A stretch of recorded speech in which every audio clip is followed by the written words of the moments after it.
Alors dans la première partie de la vidéo, on a vu comment on faisait une visite virtuelle sur le terrain avec la Kandao KUKAM et maintenant on est parti pour la post-prod.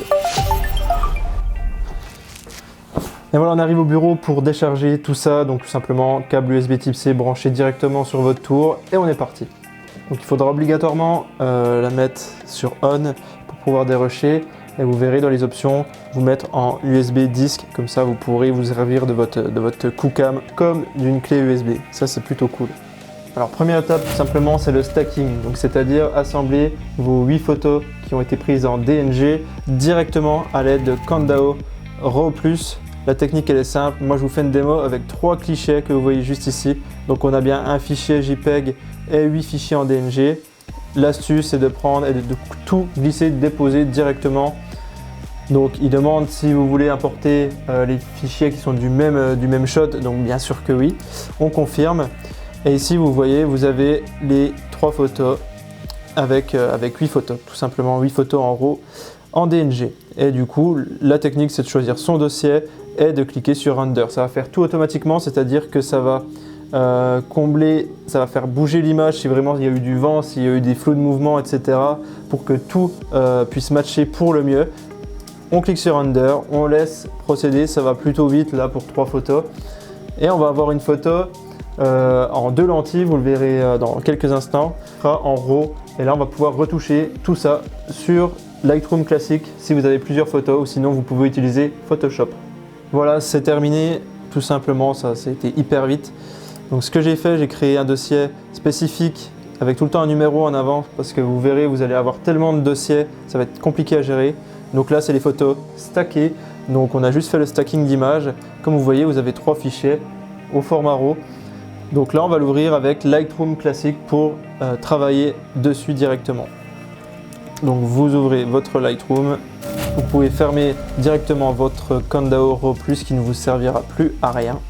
Donc vous pouvez glisser, déposer directement vos photos sur Lightroom.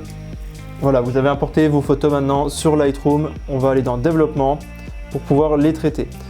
Donc vous voyez, on obtient 2 lentilles comme ça pour chaque côté de la caméra. Donc c'est très difficile, la retouche elle est vraiment un peu merdique. Franchement, c'est très compliqué à retoucher. Donc on va pouvoir faire notre colorimétrie en zoomant comme ceci.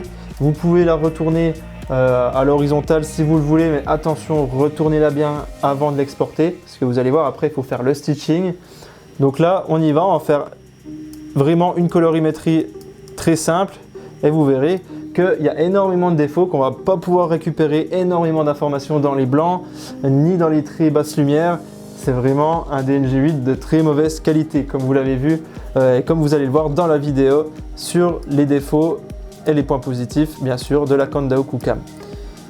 Donc on y va on va prendre ce point là qui est très bien parce que c'est très contrasté. On a là dans l'endroit plus sombre ici et les éléments qu'on aimerait bien récupérer dans le ciel.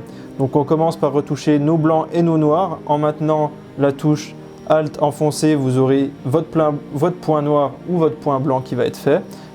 Exemple type. Voilà, ne vous fiez pas au bord de la lentille, c'est pas nécessaire.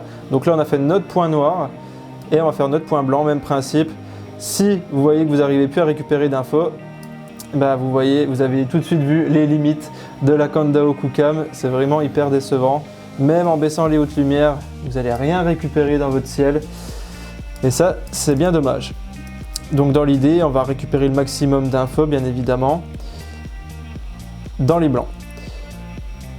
Vous pouvez bien évidemment naviguer avec la roulette pour voir si tout est OK. Vous pouvez augmenter vos ombres, augmenter vos hautes lumières pour avoir un petit peu plus de contraste. Très important au niveau de la saturation, vous faites comme vous le voulez bien évidemment, mais il faudra toujours rajouter environ 20 de saturation pour la Kandao. Vous voyez, on est toujours cramé, mais on ne pourra rien y faire et ça, je trouve ça hyper dommage. Donc là, c'est un exemple tout bête que je vous montre, mais si vous voyez que vous avez fait plusieurs photos au même point, on va dire avec quelques mètres d'écart, bien évidemment, vous pouvez copier et coller l'intégralité de vos paramètres via Lightroom classique. Et c'est pour ça qu'on utilise Lightroom, c'est pour faire du traitement de masse beaucoup plus facilement. Donc chose très importante, vous pouvez rajouter un niveau de détail sur vos photos quand elles sont en DNG8, mais ne le faites pas quand elles sont en DNG tout court parce que vous allez voir, vous allez avoir un grain vraiment horrible. Donc là, on peut se permettre d'aller dans l'onglet détail ici et de monter le gain à 60 pour avoir un petit peu plus de netteté. Ok, dès qu'on voit que la photo vous convient, vous plaît, qu'elle reflète bien ce que vous avez fait le jour J, eh ben on peut passer sur les suivantes. Là, tout simplement, pour aller plus vite et pour le bien de ce tutoriel, je vais copier-coller l'intégralité. Pour avoir quelque chose d'un petit peu plus texturé, vous pouvez également rajouter de la texture. Je le fais vraiment avec parcimonie sur quelques-unes de mes photos pour faire ressortir les textures parce que c'est vrai que l'image elle est quand même très smooth et du coup c'est dû à Kandao Raw Plus quand il a fait son assemblage. On a beaucoup de pixels certes, mais tout est smooth, on va dire que les textures ressortent pas très bien quoi. Donc n'hésitez pas à rajouter un petit peu de texture. Quand c'est ok, vous sélectionnez tout en faisant CTRL A et on exporte comme des photos normales. Pour avoir la meilleure qualité et ne rien perdre, on va exporter en TIFF. Tout simplement, vous choisissez votre dossier et c'est là qu'on va choisir justement un nom de dossier intéressant pour s'y retrouver facilement. Voilà, vous pouvez l'appeler 2 photo color grade. Donc là, c'est le fichier où vous avez fait vos retouches colorimétriques. Vérifiez bien que vous êtes soit en JPEG, soit en TIFF. Si vous voulez le maximum de qualité, là on va le faire en JPEG, il n'y a pas nécessité de faire plus. En sRGB et qualité au maximum. On exporte et là on a fini du coup la deuxième phase qui était les retouches de couleurs. Alors maintenant on ouvre KooCam Studio. Oui, je vous l'avais dit, c'est très compliqué, il y a beaucoup d'étapes et malheureusement c'est encore un point faible de KooCam. Donc là c'est plus Kandao Raw Plus qu'on utilise, c'est KooCam Studio parce que nos photos maintenant sont en JPEG et il y a juste à les assembler pour obtenir ce format écrit rectangulaire qu'on recherche. Donc même principe, on prend nos 3 clichés qu'on glisse et dépose quand ça veut bien. Il ne faut pas glisser sur le petit bouton import mais juste à côté. Oui, Kandao c'est très capricieux. Donc on a nos photos color gradées qui apparaissent ici. Donc dès maintenant on va pouvoir les stitcher tout simplement. Donc on prend la première de la liste. Au niveau des réglages sur le côté, on a le stitching mode, soit vous êtes en normal, soit en dive. Le dive c'est pour quand vous avez un caisson étanche, donc sélectionnez bien normal. Au niveau du process, ce sera defringe pour enlever les aberrations chromatiques. Vous pouvez le faire de base sur Photoshop, je ne vous l'ai pas montré mais il y avait une petite case à cocher pour enlever cette aberration chromatique. Vous pouvez le remettre ici, ça pourra que aider. Color correction, on laisse cocher. Optical flow, on peut laisser cocher. Et gravity correction, si vous avez été dans des endroits un petit peu délicats comme ici en pleine côte, c'est intéressant de le cocher également. Si vous avez fait tout le niveau le jour du tournage et que vous avez un niveau à bulle, clairement ne mettez pas ce gravity correction, ça pourrait plutôt induire en erreur le logiciel et avoir une visite un petit peu bancale. Donc là on a tout corrigé, on peut sélectionner les 3 et on applique ces paramètres de stitching aux 3 photos. Pour avoir le maximum de qualité, bien sûr, on exporte en 8K, même si les visites virtuelles sont très peu gourmandes, il nous faut des photos de petite taille. Autant tout exporter en 8K pour pouvoir supprimer le trépied dans quelques instants et ensuite seulement l'importer sur votre logiciel de visite virtuelle et c'est le logiciel de visite virtuelle qui va compresser l'image. Donc là, on est bien en 8K. Vous pouvez choisir PNG à ce moment-là si vous voulez garder encore une fois le maximum de qualité.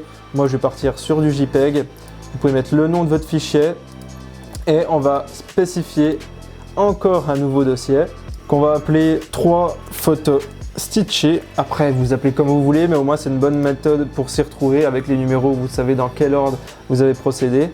Et on peut d'ores et déjà créer le dernier dossier qui va être 4 photos finales. Pourquoi photo finale? Parce qu'on va retirer le trépied en quelques secondes maintenant. Voilà, sur KooCam Studio, on va laisser travailler et on ouvre tout de suite Photoshop cette fois-ci pour retirer le trépied. Vous voyez, ça fait quand même une sacrée paire d'étapes si vous faites des visites virtuelles avec plus de 100 panoramas. Croyez-moi, ça prend un temps phénoménal. Donc même principe, on glisse et dépose dans Photoshop. C'est plutôt simple, ça va vous faire un fichier ou plutôt un projet par fichier et c'est ça qu'on recherche. Et là, on va essayer d'automatiser les choses au maximum pour retirer le trépied et tous les éléments gênants de vos photos. Alors, comment ça se passe? Tout simplement, n'oubliez pas d'aller dans l'onglet 3D panorama sphérique et nouveau calque de panorama à partir des calques sélectionnés. C'est comme ça qu'on va pouvoir rentrer dans la sphère, rentrer dans cet univers immersif pour pouvoir sélectionner et supprimer votre trépied. Donc moi vous voyez j'ai mis le raccourci F2 dessus et le raccourci F1 pour exporter mon panorama, comme ça c'est un petit peu plus rapide. Donc on est parti, on clique sur F2. Moi ma technique quand j'en fais énormément, quand je fais des centaines et des centaines de fichiers, et ben je clique sur ce bouton, je baisse pour voir mon trépied comme vous le voyez juste ici, je fais ça sur toutes les images et seulement après j'efface mon trépied. Donc chose très importante, si vous avez une ombre comme vous le voyez juste ici, essayez d'avoir le maximum d'ombre dans votre sélection, voilà comme ceci. Et maintenant on va tout simplement utiliser un outil de clonage ou de nettoyage. Vous faites comme sur Photoshop quand vous traitez une photo si vous avez des bases, mais là je vais vous montrer une technique plutôt simple. Donc vous voyez j'ai pris l'outil de clonage, je sélectionne une zone à côté, vraiment le plus proche possible de mon trépied en fait tout simplement, avec Alt plus sélection, et après on peut commencer à peindre gentiment avec bien sûr un niveau de dureté très très faible. Vous pouvez piocher un petit peu partout pour essayer d'avoir quelque chose d'homogène et de pas déconnant. En général pour les longues pôles comme ça, on sélectionne et on fait tout d'un trait, voilà, arrêtez-vous avant la fin. Forcément le petit bout qui sera en haut à gauche, si votre ombre elle est très portée, ça va être compliqué de la supprimer avec cette méthode. Vous pouvez me dire dans les commentaires si vous voulez une autre méthode pour le faire, mais là on va vraiment essayer de faire quelque chose de rapide et d'efficace. Donc voilà, maintenant vous avez fait une première photo, il faut faire exactement pareil sur les autres. Quand vous avez des patterns avec des planches ou des choses de ce type là, essayez de prendre vraiment sur une rainure de planche, vous la reportez exactement au même endroit. Donc vous vous en doutez, on n'est pas obligé d'être hyper précis sur ce genre de travail, étant donné que les gens c'est pas forcément le seul qui vont regarder, à part si vous faites des visites immobilières très haut de gamme ou que vous avez des clients très pointilleux. Mais voilà, il faut quand même que ça aille vite, ils ne vont pas regarder tout le temps au sol. Il y en a même des sociétés qui mettent des logos qui ne sont pas chiés entre guillemets à supprimer le trépied, mais là on va le faire. Et une fois que c'est terminé, comme cette photo ici, tout simplement j'appuie F1 pour exporter mon panorama et vous le mettez dans le dossier numéro 4 qu'on a créé. Et vous voyez, on a terminé, on les renomme juste dans l'ordre chronologique. Moi je fais comme ça, je fais dans le même ordre que la visite virtuelle, de 1 à 100 par exemple. Et vous faites l'intégralité de vos clichés avec cette méthode là. Et là vous avez une photo parfaitement colorée, assemblée, taquée et où il n'y a plus de trépied. Et ça c'est vraiment intéressant. Ok, j'ai oublié juste de vous mentionner tout à l'heure, si la colorimétrie et l'étalonnage ça vous intéresse, n'hésitez pas à cliquer sur la fiche qui s'affiche là-haut. J'ai fait 2 tutoriels à ce sujet qui sont très détaillés pour la partie vidéo en 2D, mais très clairement ça vous donnera des très bonnes bases pour la colorimétrie et l'étalonnage. Donc on poursuit maintenant du coup sur la dernière des dernières étapes, l'intégration sur votre logiciel favori ou votre plateforme favorite de visite virtuelle. Donc moi j'utilise tout simplement 3D Vista Virtual Tour qui est vraiment un des programmes très adaptés pour faire ça. Et franchement c'est juste le top du top. Je maîtrise à 10 000% le logiciel et je vous ferai des tutoriels à ce sujet là pour que vos visites virtuelles sortent du lot et que vous soyez vraiment des experts en la matière. Donc là c'est juste une intro tout simplement, je vais vous montrer comment on les importe dans le logiciel et on verra dans la suite des tutoriels. Je vais mettre une petite fiche par la suite ici quand il y aura les futurs tutoriels sur 3D Vista. Donc dans l'idée, vous pouvez créer tout simplement un nouveau projet. Ici c'est ce qu'on appelle le skin, donc c'est l'interface qui va être autour de votre visite virtuelle. On va le laisser en basique, c'est simplement pour vous montrer comment on importe un panorama. Donc vous pouvez cliquer sur ce bouton Import Panorama. Et là, on peut choisir Standard Panorama. Donc c'est un panorama en écrit rectangulaire comme on vient de faire, tout simplement. Vous avez plusieurs fonctions. Live Panorama, c'est si vous voulez faire des panoramas qui passent du jour à la nuit par exemple, ou un suivi de chantier comme j'ai pu le faire. J'ai pris une photo par jour où j'intervenais sur le chantier et du coup j'ai créé un live panorama comme vous le voyez à l'écran qui va du début de la construction jusqu'à la fin. Et ça, votre client, il ne peut que aimer, c'est toujours un petit plus. On a la fonction Adaptive HDR, donc ça c'est hyper intéressant si votre caméra permet de shooter en HDR, c'est-à-dire avec 3 photos par exemple, avec des expositions différentes. En fait le logiciel, il va faire un truc de fou, c'est-à-dire que quand vous allez orienter votre vision vers une fenêtre par exemple, où ce sera extrêmement cramé, ça va baisser l'exposition naturellement et vous verrez à l'extérieur. Et si vous retournez votre vision vers la droite, vers l'intérieur de la maison par exemple, eh ben, l'exposition va remonter et vous verrez tous les détails. Et ça c'est assez incroyable et c'est une fonction qui est disponible sur 3D Vista. Et ensuite on a le panorama en stéréoscopique, donc c'est une version 3D. Si votre caméra est capable de shooter en stéréoscopique, c'est le top, comme l'Insta360 Pro 2 par exemple. Mais là, on clique sur standard, vous allez rechercher dans votre projet vos 3 photos finales. Tout simplement, et après on verra dans la suite de ce tutoriel comment on fait une visite virtuelle de A à Z grâce à 3D Vista. Cette vidéo se termine, j'espère que ça vous aura plu. En tout cas, si vous voulez voir l'épisode numéro 1 de cette série qui est la pratique directement sur le terrain, je t'invite à cliquer ici. Et si tu veux voir l'épisode numéro 3, c'est juste ici où tu verras les points négatifs, il y en a beaucoup, ou les points positifs de la Kanda Okucam. Tu peux cliquer là ou ici.